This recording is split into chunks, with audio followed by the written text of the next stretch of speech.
Jan. This is your memo.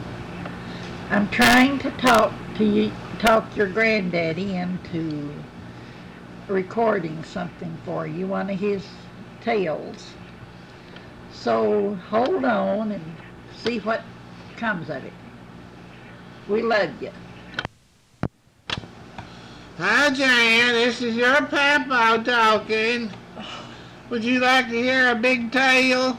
Well, if you would, just look at Mama. Hers is big. We're fixing to go coon hunting directly. But the funny part of it is, ain't no coon to hunt. I had a dream the other night about you, dear. I thought they'd run you out of Texas back into Louisiana. Won't you write me and tell me, or call me and tell me if they did? And are you still sporting that little 81 around with a T-top and a V6? You ought to sport it up here to old Frankfurt sometime, see Papa. We'd all sure like to see you, little girl. Which reminds me of the time me and Dal run that rooster down the creek. We needed some chewing gum and cigarettes, never had any money. That old rooster had his foot froze. He'd hop along, chuckle, chuckle, chuckle. Then he'd take off flying, roll up on the other hillside and say, "I'll get you tomorrow."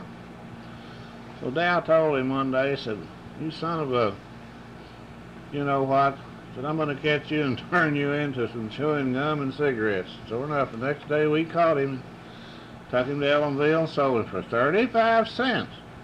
Just think, for one rooster. Now it'd cost you $5. Drusie's about got choked on this meat here she's eating. Pork is laying in there, and I think he's watching Goofy. You see, he wasn't goofy enough. And I just had a man come and drive my little Nova, act like he might buy it. And little Moose, oh, he's tucked up with Lillian Ames. There's nobody like Lillian and Woosie, he calls the little girl, you know. Which is Lucy, he calls her William and Woosie. And him Pat's up there right now. You can't hardly get him away from her. He sits with her in church. He begs to ride home with her, then he can't hardly get him to come home. I don't know what we're going to do with him. But, chip off the old block, I guess. If I was about 40 years younger, I'd probably be up there myself.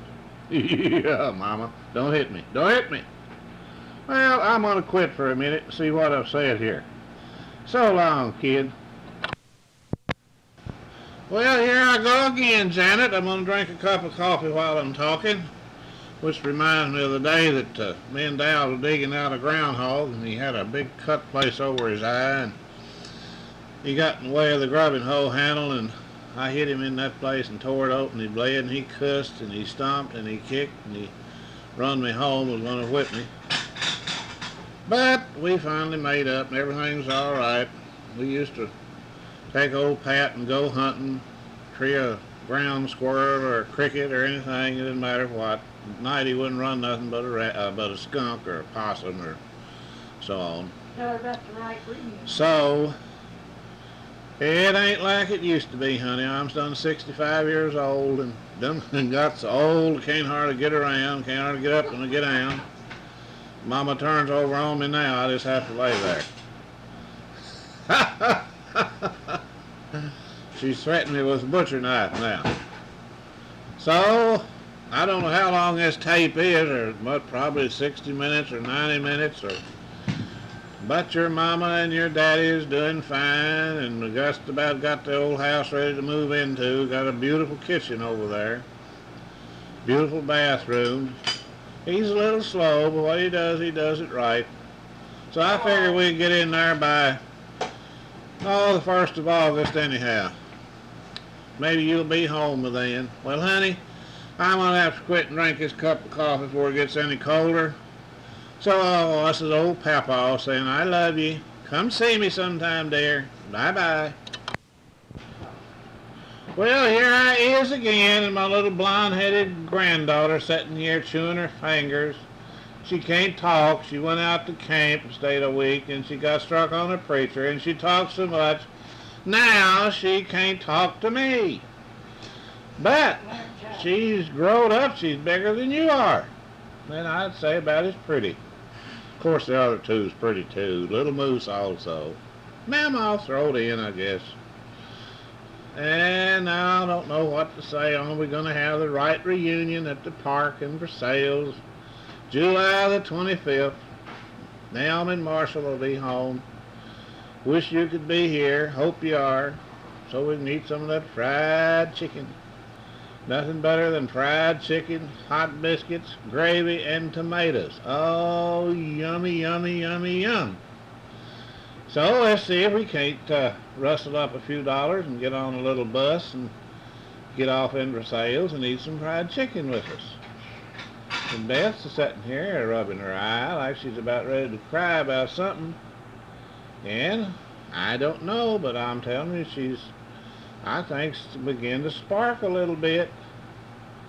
And I think Squeaky got her a couple of fellers while she was down there too. Thanks, dear. And we had a good service today. We had a young boy and girl, one of the best programs I ever heard out there. And you know, it was good. I'd give them $10. Oh boy. But it was really good. I wish you could have heard it. It had a guitar, mandolin, banjo, everything on that piano, and boy, she could play that like nobody else could. And he could sing and make fun of Sprouse, I'm telling you, all at the same time. He was the puppet or muppet or whatever you call him. Puppets. And he had Sprouse, just his face as red as a spanked baby's butt, embarrassing him. So now Drusie and Beth's gonna eat these here, what do you call it? They're hot anyhow. Pop-Tarts. Pop-Tarts. Pop-Tarts. You have Pop-Tarts in Texas? You ever see them By little... the way, he preached in Texas. He preached in Texas. Who's he? Our little Brother Jackson. Brother Jackson preached in Texas. He's from Kansas. Not too long ago. Not too long ago, he preached in Texas. Where's he going now? Uh-oh. Don't know. Well, enough of this foolishness is enough. So long, little girl. Goodbye. Yeah, hi, Jan again. This is your old grandpa, 65 years old, gray-headed and all. And don't forget, Tuesday, 7th, is your mama's birthday. So send her one of them great big cowboy Stetson hats, will you? And a handkerchief goes around her neck. And she'd wear it to church if you did. She'll be 62 years old. She's catching up with me. She said she never would get as old as I is, but she's catching up with me. Just 3 years behind me. And I'm telling you, I don't know what... 3 years behind you when I married you. Uh-huh. I don't know what we're going to do with Porky. I think he just bought himself a locomotive. This weighed 140 tons. He's going to look pretty running up and down Owenton Avenue in that train, isn't he? Well, I think he'll come out all right. Wish you could see a picture of that wreck, though. Everything laying right back up on the windshield. Front seat tore loose. His belly hit the steering wheel, and the steering wheel tore the dash off, laying down in the floor. It's completely 125% total. Maybe more. So I don't know. He has to be in court the 14th. I don't know what they may do with him. They may send him to LaGrange, for all I know. But he's got a good man working for him between me and you and the fence post. And he may get out of it all right. Of course, I don't think it was any of his fault anyhow. They said he was doing 62 miles an hour, and I don't see how he could be doing that and slide straight down the road and as straight as an arrow to you. If a reckless driving charge he put against him was reckless, why, he'd been all over that there bumpety road. He's right where you come out of Powhatan, turn to the railroad track, is where he put on his brakes and slid right on into the train. Of course, he slid into it to keep from going in front of it. If he'd went in front of it, it'd have probably run over him and killed all three of them. It would have. So he took the chance and hit the train. Now, how fast he was going when he hit it, I don't know. I would say 15 to 20 miles an hour. And the train had to be doing that fast too. So, we will let you know, kid. So, I'm gonna quit again. Drusie's getting out the peanut butter. The more I talk, the more she eats. Oh, she says it's for me. Well, goodbye, baby. See ya.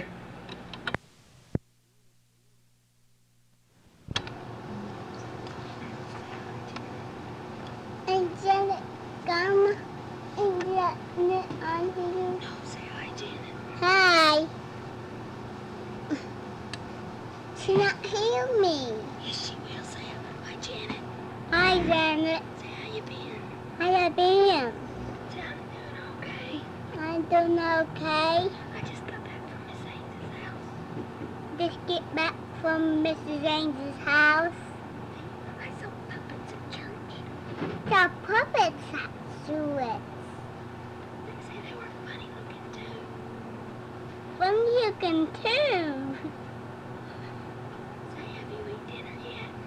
You eat dinner yet? You have to talk louder. This is a... Janet! I want to hear you. Now say I love you. Say bye now. Bye. Say come see me sometime. Come and see me sometime. Now say bye-bye. Bye-bye. We can hardly talk. We can. Janet. Janet! Don't.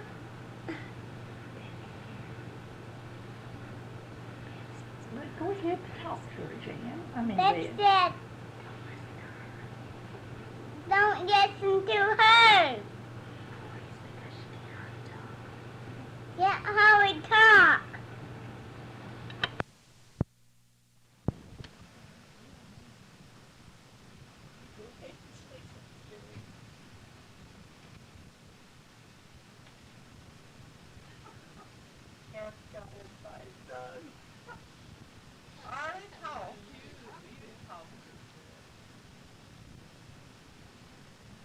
Well, you don't play for it.